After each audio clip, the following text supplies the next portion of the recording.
Good morning from Phoenix, Arizona.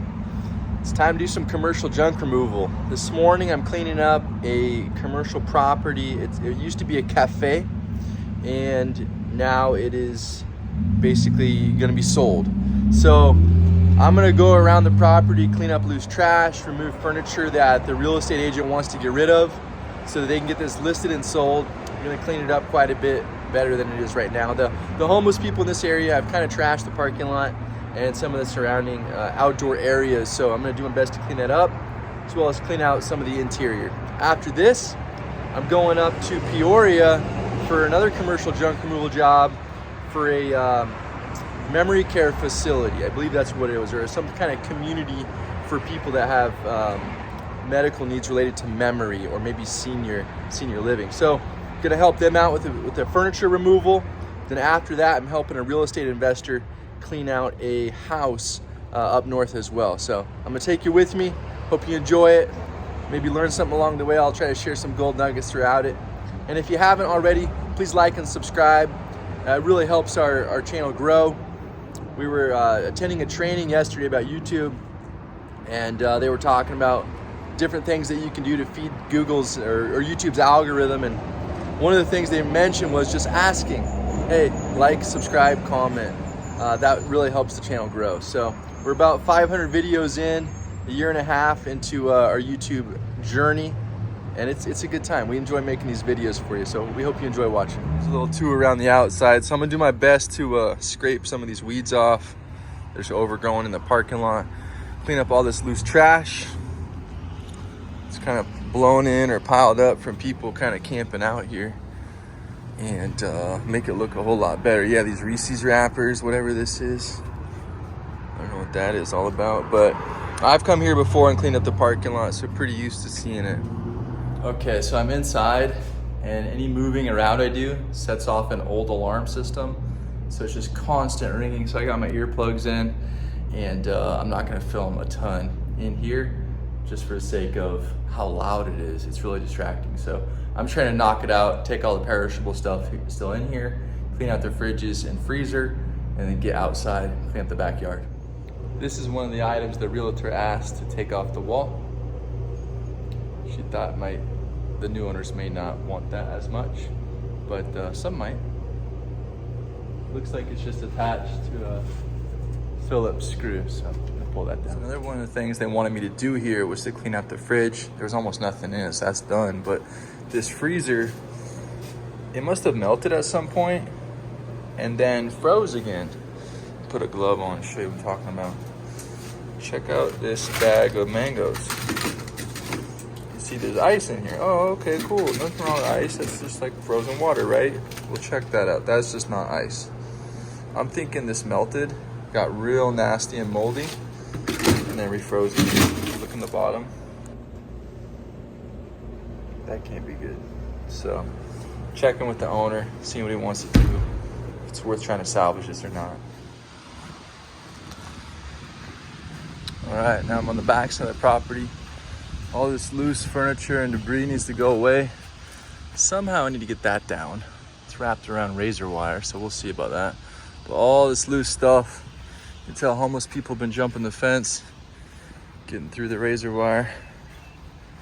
They've been collecting some keys and toothpaste and some real nice stuff. What do you say, huh? So these tables will go, these chairs, all this trash, that all needs to go. Probably some homeless people's dumps in there. Also some dead rats out here. All these chairs gonna go. Fan, this furniture stuff, some old nasty ladder, that table, those tables, these chairs, that fan. All these pots right here on the left, those gotta go. And if I have room today, I'm gonna take all this block and the wood as well. All this 4x4 lumber and these blocks and all this loose trash. Oh, we walked right past a dead rat. We gotta show you that. Never miss an opportunity to show off an animal, right? Not necessarily in its prime condition. Some cool artwork here on the walls. Mr. SpongeBob himself. Wow, look at that. And yeah, some trash. So more to clean up. So here's a little golden nugget.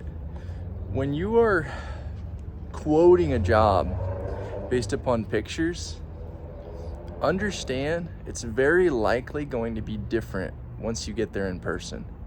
For example, the realtor who's listing this property sent me pictures like 4 or 5 days ago, maybe less than that, maybe 3 days ago.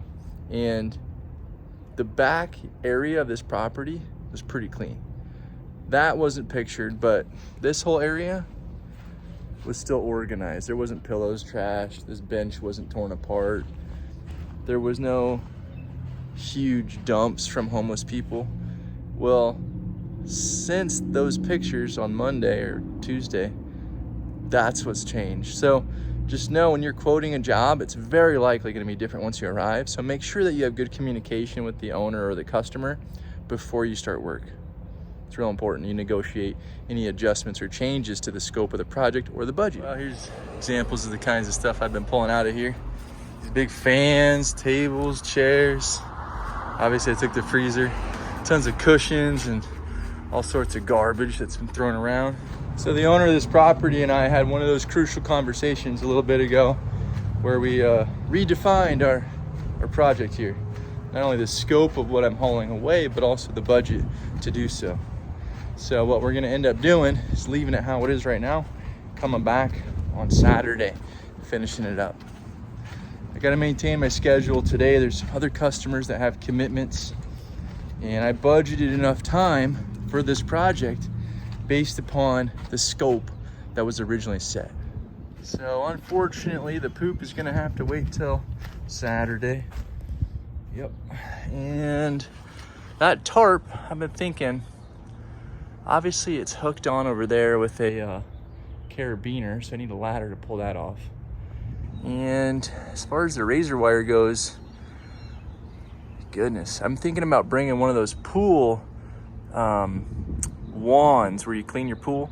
It has a long aluminum pole that you can reach up there and maybe unhook it without having to be so close to the wires. So I'm gonna leave it for now. We'll come back with garbage bags and shovel all that up, bring our snow shovel. I think the stage is staying, this little platform, but all the furniture that was in here is gone. Grab our dolly here. Customer's realtor also decided they're gonna hang on to all these pots. So what I'm gonna try to do is find somebody that can use this building material, these blocks and all these 4x4s. Seems kind of silly just to throw them away. So I'm gonna see if I can coordinate with somebody who wants them to meet me down here in a few days and take them away. All the dead rats and trash, I'm gonna have to wait until Saturday. Gotta watch out for needles too. Those can be kind of interesting. So I'm gonna lock back up and head on my way. Unloaded, probably at the scrapyard first and then the dump, then head out to Peoria for that senior living memory care facility. For recycling, so much of this stuff was metal. Maybe half of the load can get recycled.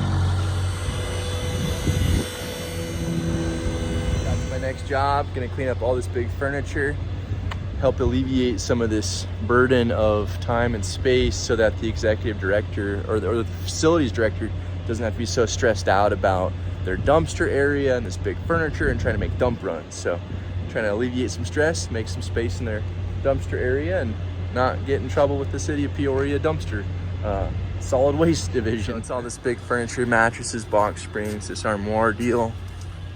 Maybe there's a recliner under there, some more mattresses, other trash, whiteboard, grease thing stays, that cabinet stays. And if I can fit all this within their budget, there's another area too.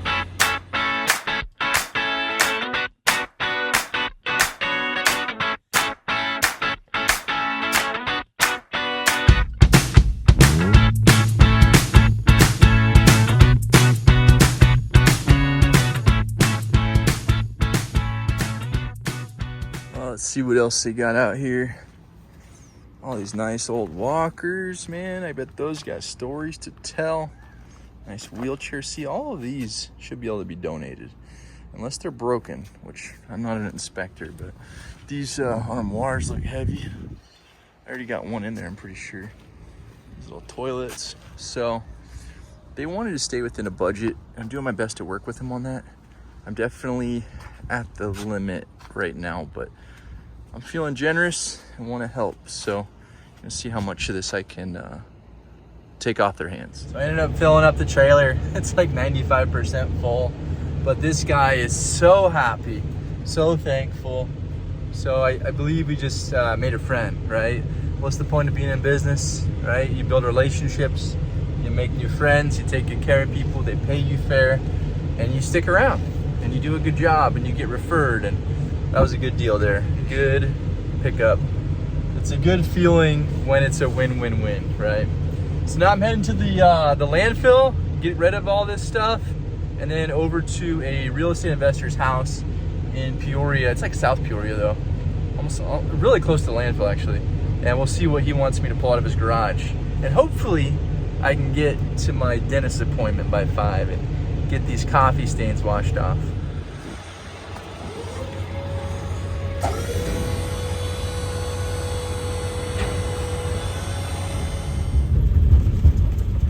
Nice view from the landfill. I was just talking to a landscaper next to me that was unloading. He has an Isuzu NPR, and it had a big dump body on the back of it. I don't know how long it was, maybe 12 feet. It looked huge compared to like a lot of the trucks I see guys running around with. But I asked him, he only spoke Spanish, and I don't speak the best Spanish. Necesito practicar. But he was able to tell me he only paid $17,000 for that truck. It's like, really? And it runs? That's shocking. And how many miles are on it? And that's why it had 290 something thousand miles. I'm just wondering, how long do those trucks last? I mean, do they get beat up and dumped all the time? Like, it seems like guys are pretty hard on their trucks, especially if they're working. Is it worth buying new if you're gonna get an Isuzu NPR, or do you take the risk and buy used? If anybody watching is familiar with those trucks or has one of those, let me know your thoughts. I'd love to get feedback on it. I'm running now. It's 4 o'clock. I got till 4:30 to get a bunch of this stuff out of here. Trailer's right there, 25 feet away. Let's see how it goes. I already got this side cleared off. Wish me luck.